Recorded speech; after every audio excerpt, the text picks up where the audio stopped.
Question. Of course, Russia not the only target of the propaganda from the UK, China increasingly as well. So let's bring this on screen because the issue now is that we've been on the receiving end, allegedly, of Chinese state-backed cyber attacks. Now, we've got a little bit of clip of the wonderful Foreign Secretary David Cameron giving a short briefing on this. Attacks on our democracy are unacceptable. Yet that is what organisations backed by China have done. Today, we are publicly calling them out. And we've taken action. We've summoned the Chinese ambassador, and we are putting sanctions, travel bans, asset freezes, on the individuals and the group responsible. Such action from China will not be tolerated. We will always seek to defend ourselves from those that threaten our values and our democracy. And we encourage other countries to do the same. So there you go, the wonderful David Cameron. Now, his words, of course, weren't his own. They came from information from the National Cybersecurity Centre, part of GCHQ. So let's have a look and see what they said here. They said GCHQ's National Cybersecurity Centre assesses China's state-affiliated actor Apt31 was most certainly responsible for targeting UK parliamentarians' emails in 2021. Now, Apt31 stands for Advanced Persistent Threat Group 31. It's got a number of other names, as we will see on this graphic from the US Department of State. So these hackers, they say, have helped China's Ministry of State Security conduct malicious cyber operations against US critical infrastructure through its front company, Wuhan XRZ. Wuhan must be the most amazing place in China because not only do they release bioweapons on the world, and now it's a center of cyber attacks as well. It's quite amazing. So anyway, these 7 people on screen are part of a Chinese state-sponsored intelligence officers, a group of Chinese state-sponsored intelligence officers and contract hackers known in the cybersecurity community as Apt31, otherwise known as Zirconium, Violet Typhoon, Judgment Panda, and Altair. So that's what they look like. The NCSC report went on to say, to bring in the whole electoral process, because we've got to know that no matter what the outcome of the election this year, it's going to be interfered with by external bodies, and China is going to be a key one. So the compromise of the UK Electoral Commission systems has also been attributed to a China state-affiliated actor in a separate instance of malicious activity, they said. And as a result of this, they have updated their advice to anybody taking part in the coming elections. So they've provided an extra page in on their Defending Democracy page, guidance for political organizations. So go and have a look at that if you want to see what they're talking about. But let's have a look at a quote from Paul Chichester, who is the NCSC Director of Operations, saying that the malicious activities we've exposed today are indicative of a wider pattern of unacceptable behaviour we're seeing from China's state-affiliated actors against the UK and around the world. The targeting of our democratic system is unacceptable, and the NCSC will continue to call out cyber actors who pose a threat to the institutions and values that underpin our society. Then going back to the report, it says that the cyber campaign against the parliamentary email accounts of members across both houses of Parliament was identified and successfully mitigated by Parliament's Security Department before any accounts could be compromised. Well, I find that very interesting because the Parliament's Security Department seemed to be able to mitigate the Chinese activity, but they weren't able to mitigate the British activity. So let's just remind ourselves of Big Brother Watch's Ministry of Truth Exposed report.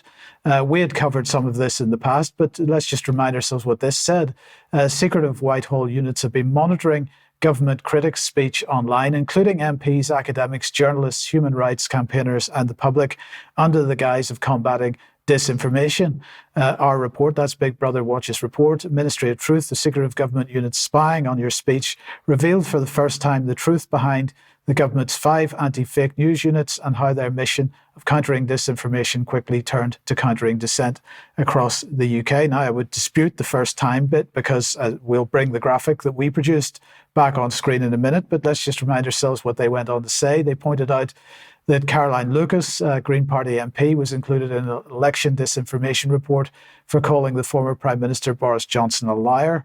They said that Labour leaders Sir Keir Starmer, Conservative MPs David Davis and Chris Green, high-profile academics from the University of Oxford and University College London, and journalists including Peter Hitchens and Julia Hartley-Brewer all had comments critical of the government analysed by anti-misinformation units within the government. And that soldiers from the Army's 77th Brigade tasked with non-lethal psychological warfare collected tweets from British citizens posting about COVID-19 and passed them to central government despite claiming operations were directed strictly overseas. So let's just bring on the UK column graphic, which demonstrates the scale. And this is frankly a fraction of what is there of the government censorship network. This is the key point. This is the level of surveillance that's going on, not just of the citizenry or the public in the United Kingdom, but also of MPs, of activists, of anybody that's pursuing a different narrative to the government or attempting to hold the government to account in any way. And with respect to the issue of 77 Brigade and its behaviour, I put in a freedom of information request to the Ministry of Defence on this in January, because if you remember, as we reported at the time, Ben Wallace, the Defence Secretary, had got up in Parliament and said that he had instructed that not only that the government not only looks into the story of the surveillance of the MPs and so on, but checks that the instructions that he had issued to 77 Brigade about how they were supposed to behave were carried out. So I was asking for the documentation around these instructions. Now, not only has the Ministry of Defence, they're not even bothering to reply at this point. So at least the Foreign Office stalls and obfuscates and tries to refuse to answer freedom of information requests.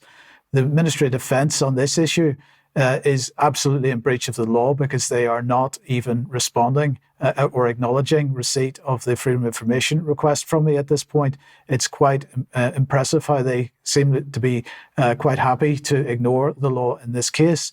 Now, moving from China just for a second, we'll come back to China in a minute, and to looking at Russia. The BBC was carrying this article earlier, Kate rumours linked to Russian disinformation. And this is all about the furore over the Princess of Wales. And the BBC in this report saying security researchers believe a Russian-based disinformation group amplified and added to the frenzy of social media conspiracies about the Prince of Wales' health. Researchers found many new accounts on Twitter and other platforms sharing identically worded messages. But hold on a second.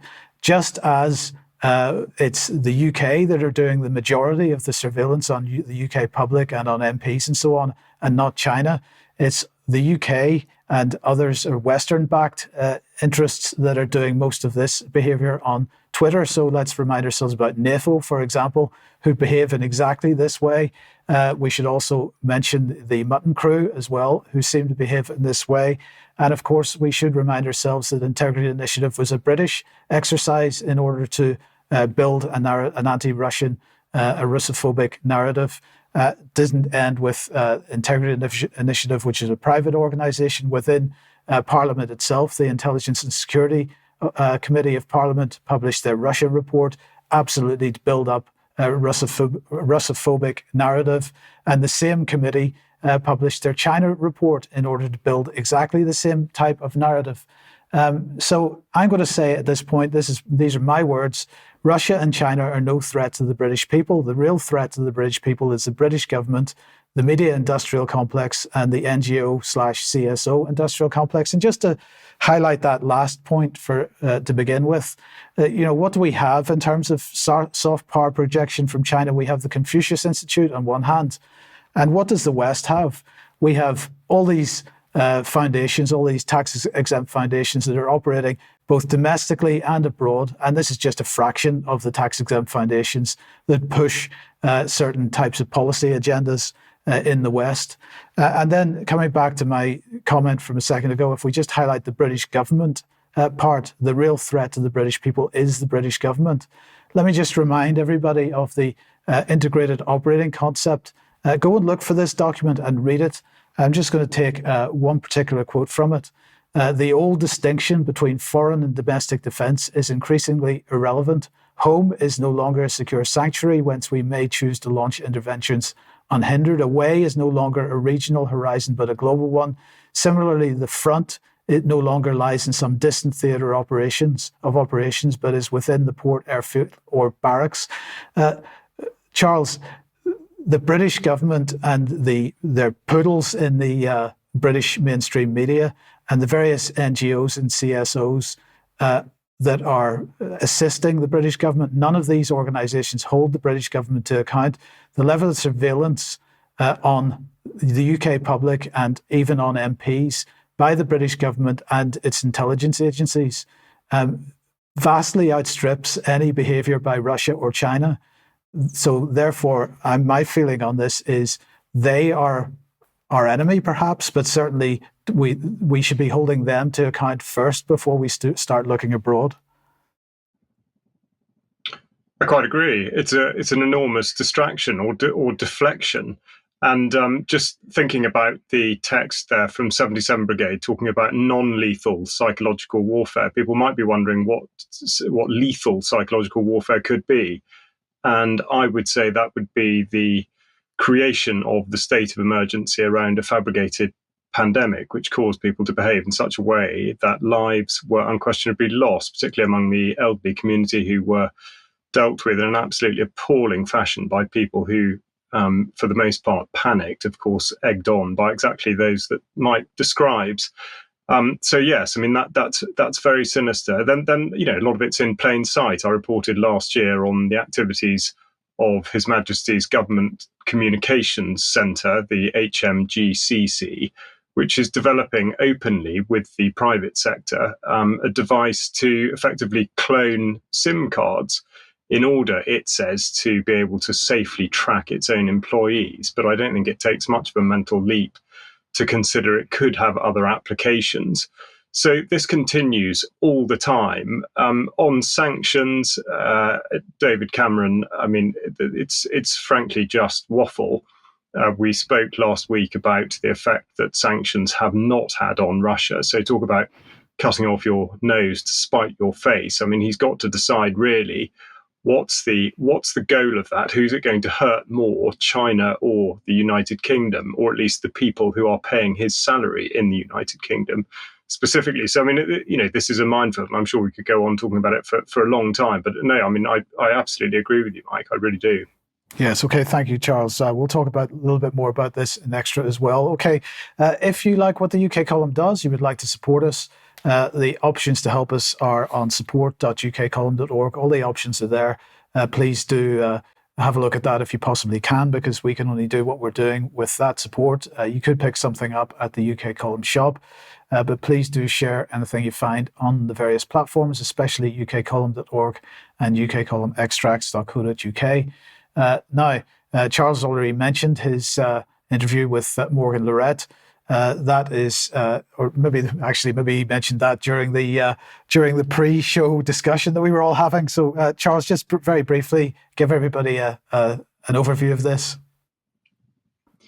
Thanks, Mike. Yes, Morgan Lorette served initially as an airman in Iraq in the early 2000s. He then went into Blackwater at the height of its activities in Baghdad as a private military contractor, about which he's written a very, very entertaining and philosophical book called Guns, Girls and Greed. And I spoke to him for an hour. He was very candid, very humorous, and he has a lot of very profound thoughts on the nature and conduct of warfare.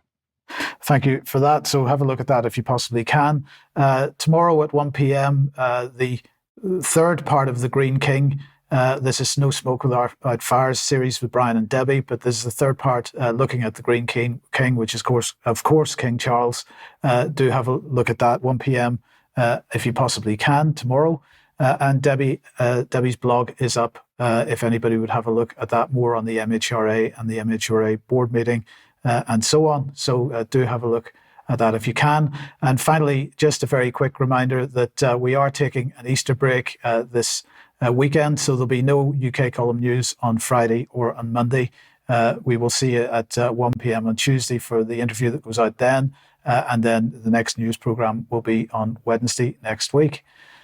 Okay, where does that take us?